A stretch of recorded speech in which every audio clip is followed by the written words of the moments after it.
हमारी नेता बहन कुमारी मायावती जी के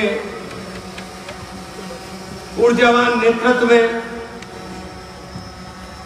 आस्था व्यक्त करते हुए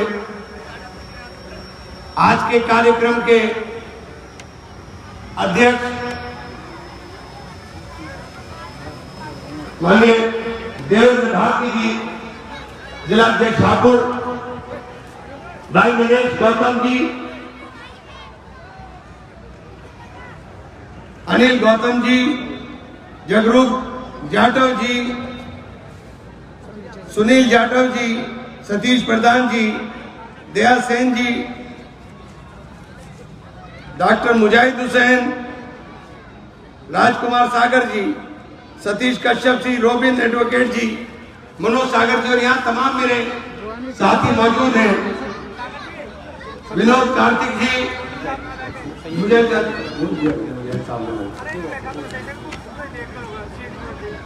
सम्मानित साथियों, मैंने सारी व्यवस्थाएं रोक करके बोलना इसलिए शुरू किया क्योंकि उसके बाद मस्जिद का वक्त हो जाएगा और बोलने का वक्त बचेगा नहीं। आज की जो परिस्थिति है देश के अंदर और प्रदेश के अंदर खासतौर से,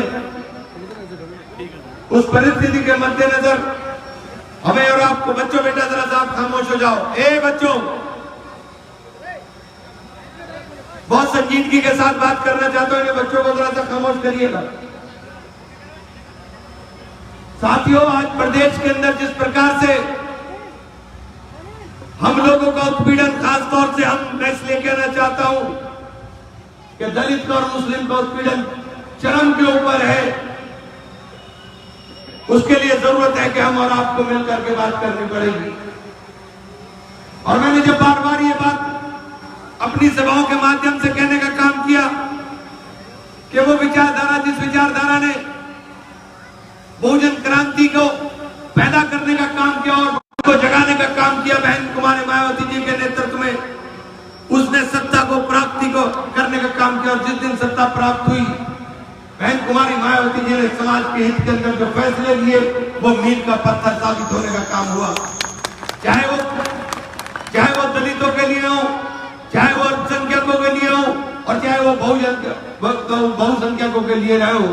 बहन जी ने नारा दिया था, सर्जन हिताय सर्जन सुखाय, सर्जन हिताय सर्जन सुखाय तभी संभव होगा जब हमारा संगठन मजबूत होकर के, हम लोग मजबूत होकर के आगे बढ़ने का काम करेंगे। आपने 2022 के अंदर एक सपना देखा था और मैंने भी वही सपना देखा था जो आपने देखा था। हम चाहते थे कि पिछले 5 साल के अंदर हुए जुल्म सितम का हिसाब हम सरकार से लेने का काम करें और उत्तर प्रदेश के अंदर एक ऐसी सरकार का निर्माण करें जिस सरकार के दिल के अंदर हमारा दर्द हो, हमारी तकलीफ हो। मैं कांग्रेस के अंदर था और कांग्रेस में सब कुछ छोड़ करके आया इस उम्मीद के साथ कि हम उत्तर प्रदेश के अंदर सरकार बनाएंगे। चारों तरफ माहौल बना हुआ था और खास तौर से मेरे भाई दाढ़ी टोपी वाले जितने साथी हैं वो झूम के नारा लगा रहे थे और झूम करके बोल रहे थे कि जवानी हम अखिलेश भैया के नाम कुर्बान करने के लिए चले, हम अखिलेश भैया के नाम पर कुर्बानी देने के लिए जा रहे थे और अखिलेश भैया के नाम पर कुर्बानी देने का काम किया। इतना वोट डालने का काम कर दिया, इतना वोट शायद इतना वोट न कभी पढ़ाओ न कभी पढ़ने का काम करेगा। इतने जुनून के साथ वोट डाला। नतीजा क्या हुआ? नतीजा हुआ कि जहां हम थे वहां समाजवादी जीत गई और जहां आप थे, जिसका दावा अखिलेश जी और अखिलेश जी के पार्टी के लोग कर रहे थे, वहां तमाम तर जगहों पर भारतीय जनता पार्टी जीत गई। जब रथ यात्रा शुरू की गई, मैंने तभी ज्वाइन किया था और पूर्वांचल एक्सप्रेसवे के ऊपर, पूर्वांचल एक्सप्रेसवे पर लाखों आदमी चल रहा था। 3 घंटे का सफर 18 घंटे में तय हुआ। हमें लगा कि तूफान चल रहा है और तूफान के अंदर हम सरकार बनाने जा रहे हैं, लेकिन जब नतीजा आया तो उस पूर्वांचल एक्सप्रेस को पूरा हमने भगवा पाया।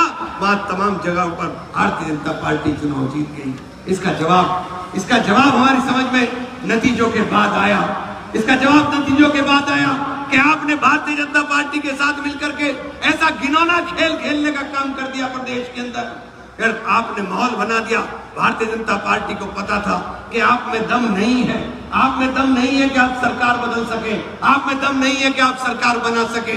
इसलिए उसने मीडिया के माध्यम से और तमाम तरह से प्रचारित कराया और तमाम तरह से प्रचारित करा करके एक माहौल बना दिया कि उत्तर प्रदेश में भाजपा और सपा की लड़ाई है, जो कि सपा और भाजपा की लड़ाई थी नहीं, चूंकि ये संभव नहीं हो सकता था। समाजवादी पार्टी की लड़ाई तभी संभव थी जब समाजवादी पार्टी का वोट, समाजवादी पार्टी का आधार वोट, जिसे वो बोलने का काम करते हैं, वो उनके साथ खड़ा रहता। आधार वोट उनके साथ खड़ा ना रहा और हमारा और आपका वोट बेकार हो गया। 4 करोड़ लोग उत्तर प्रदेश के अंदर इस हैसियत में आके खड़े हो गए कि वो जिसे जिताना चाहते हैं ना उसे जिता पा रहे हैं और जिसे हराना चाहते हैं उसे हरा पा रहे हैं। आज हमें सरकार की जरूरत इसलिए है कि हमारे ऊपर उत्पीड़न सबसे ज्यादा है। आज हमें सरकार की जरूरत इसलिए कि हमारे सबसे ज्यादा लोग जेल के अंदर है। हमारे घर की हड्डियों को भी जाकर के पुलिस चेक करने का काम करे। हमारे साथ अपमान की फर्क है। हमें जरूरत इसलिए है कि पसमानदा समाज का नाम लेकर के भारतीय जनता पार्टी एजेंडा चला रही है कि पसमानदा समाज को सम्मान देने का काम करेंगे। लेकिन कल ही एक सरकार ने आदेश जारी कर दिया कि पसमानदा समाज कौन पढ़ता है मदरसों के